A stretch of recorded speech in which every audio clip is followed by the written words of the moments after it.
In 1979, a revolution promised freedom, but for the women of Iran, it delivered something else entirely, something that historians still struggle to put into words, something that wasn't just death, it was a system, a method, a message sent to every woman still breathing, and the message was simple: obey or disappear. Picture this: Tehran, 1979, streets filled with people chanting, crying, celebrating. A 44-year-old cleric steps off a plane after 15 years in exile, calm, almost ghostly quiet, and within months, he dismantles an entire civilization. His name was Ayatollah Khomeini. And what happened next wasn't just a political revolution. It was a gender revolution, fought entirely against women. Within weeks of taking power, Khomeini reversed decades of women's rights, laws that had taken generations to build, gone. Overnight. But here's what most history books skip over. It wasn't just the laws that changed. It was what happened to the women who refused to accept those changes, the ones who pushed back, the ones who still had fire in them. Those women didn't just get arrested, they got erased, in ways designed to be worse than death itself. If you're new here, welcome to X History. We don't do surface level, we go where the real story lives. Hit subscribe, because what we're about to uncover in the next few minutes is the kind of history that most channels won't touch. Now, let's go back to where it actually started. February 1979. The Shah is gone. Iran is euphoric. And here's the part that breaks your heart a little. Women were at the front of that revolution. Educated women, lawyers, teachers, students. They marched alongside men, fists raised, believing this was their moment to. Some of them even admired Khomeini early on.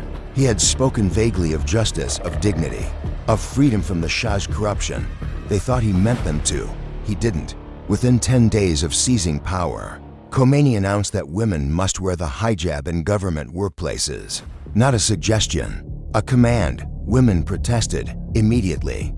Thousands flooded the streets of Tehran on International Women's Day, March 8, 1979, chanting, signs, fury, and the new government looked at those women, the ones who had helped make the revolution, and cracked down. That was the first signal, but nobody could have predicted what was coming next. Here's where it gets deeply disturbing and deeply calculated. Khomeini didn't just pass laws, he built a system, a legal architecture specifically designed to make women vulnerable, dependent, and silent. The minimum marriage age for girls was dropped to 9 years old. That's not a typo. 9. Women could no longer initiate divorce. Men could have up to 4 wives.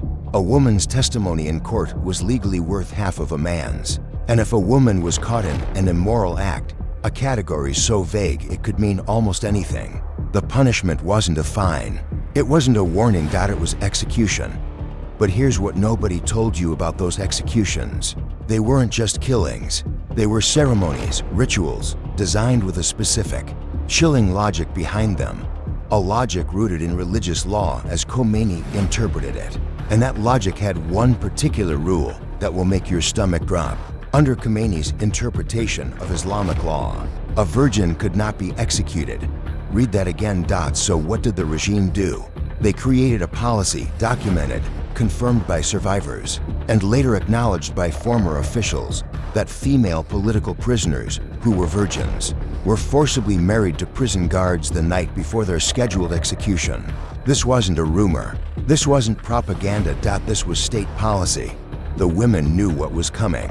They were told directly. Some were as young as 16, and their families, their mothers and fathers, would receive a small dowry the next morning, a payment, as if that made it a transaction instead of what it actually was. This is the part of history that demands to be said out loud. Because silence is exactly what the regime wanted. So now you know the policy existed, but knowing that it happened and understanding how it happened, those are two very different things, because the machinery behind it had names, it had faces, it had a man sitting at the center of it all, signing papers, issuing fatwas, building a prison system that operated like something out of a nightmare. And the women inside that system, they left behind testimonies that survived when they didn't, if there is one, place that holds the weight of this entire era. It is Evin Prison in northern Tehran. From the outside, it almost looks unremarkable. Tucked into the mountains, high walls, quiet. Inside, a completely different world. Evin became the primary holding facility for political prisoners after the revolution. And political prisoner, under Khomeini, had a very wide definition. It could mean a communist student, a journalist who criticized the regime, a woman who removed her hijab in public, a teenage girl who handed out opposition pamphlets at school. They all ended up in the same place. And inside Evin, survivors describe a world where the rules of normal reality simply didn't apply. Women were held in overcrowded cells. Sleep deprivation was standard. Interrogations lasted days. Guards used psychological torture with the same casualness that most people use a coffee break. But here's what separated Evin from other brutal prisons in history. It wasn't just about breaking people physically. It was about breaking them theologically. Khomeini's regime genuinely believed, or at least performed the belief, that what they were doing was righteous. That is what made it so methodical. Prisoners were not just beaten, they were lectured. Guards would recite religious justifications while carrying out punishment. Interrogators would tell female prisoners that their suffering was a mercy, that it was cleansing them before God. Some prisoners have described being forced to repent on camera, to confess to crimes they didn't commit, to denounce their own families on state television, with the cameras rolling and a guard just off frame. And the women who refused, they went deeper into the system. Now here is where history takes one of its darkest turns. And this part, most people have genuinely never heard of it. The summer of 1988, Khomeini issued a fatwa, a religious decree, ordering the mass execution of political prisoners across Iran, specifically targeting members of the Mojahedin Nikhalk opposition group and leftist organizations. What followed was not a series of trials. There were no appeals, no lawyers, no formal process. Death commissions, three-man panels, were set up inside prisons across Iran. Prisoners were brought in one by one, asked a handful of questions, and sentenced in under 5 minutes. The questions were almost absurdly simple. Are you a Muslim? Do you pray? Do you support your organization? The wrong answer, or sometimes even the right answer, meant immediate execution. Thousands were killed in a matter of weeks. And then, the regime tried to make it disappear. Families were not told.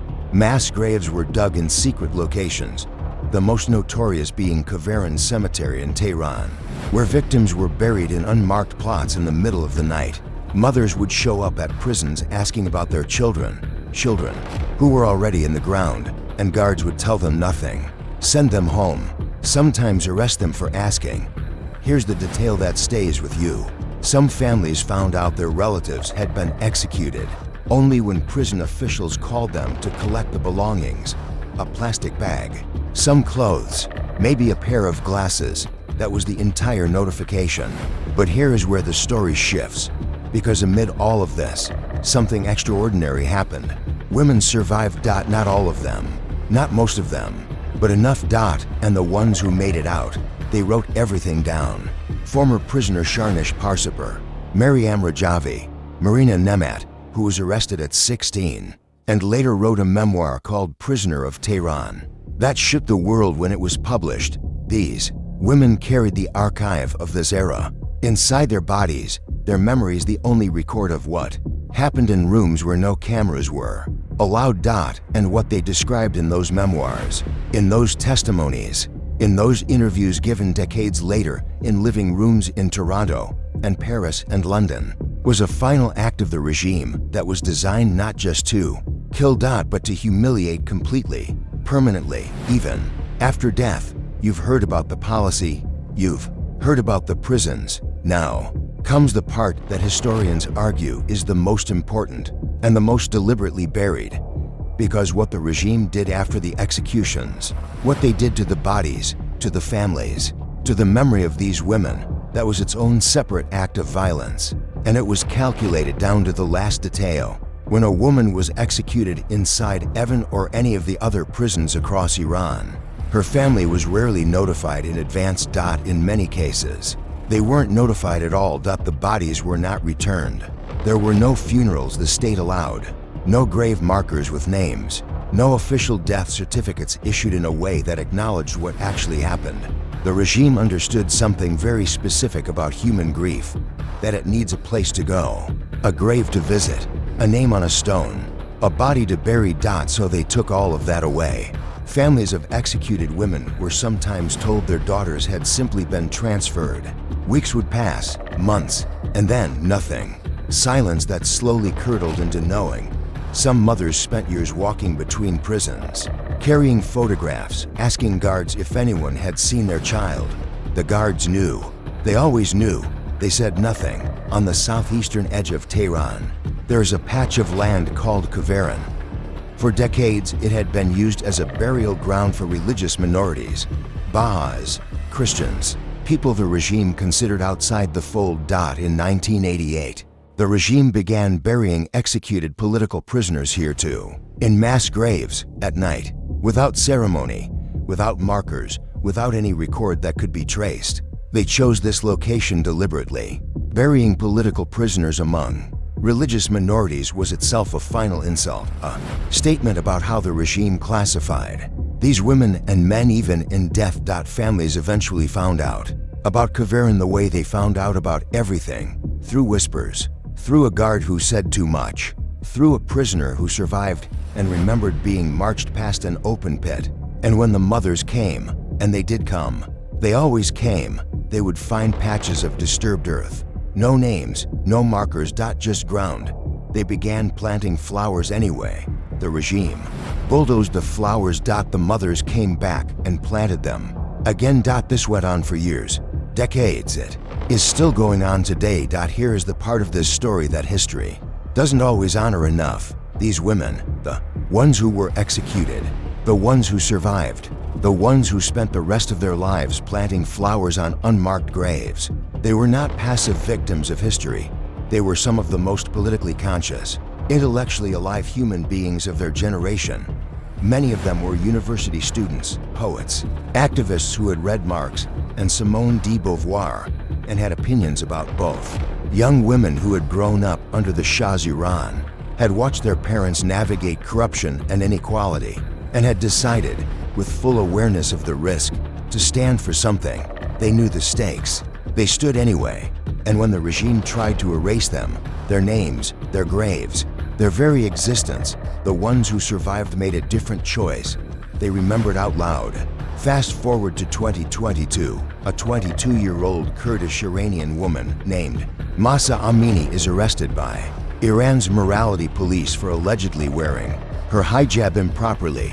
She dies in custody 3 days later, and something extraordinary happens. Women across Iran take to the streets, not in small numbers, not quietly, but in a wave so massive and so fearless that it shakes the entire political structure of the country.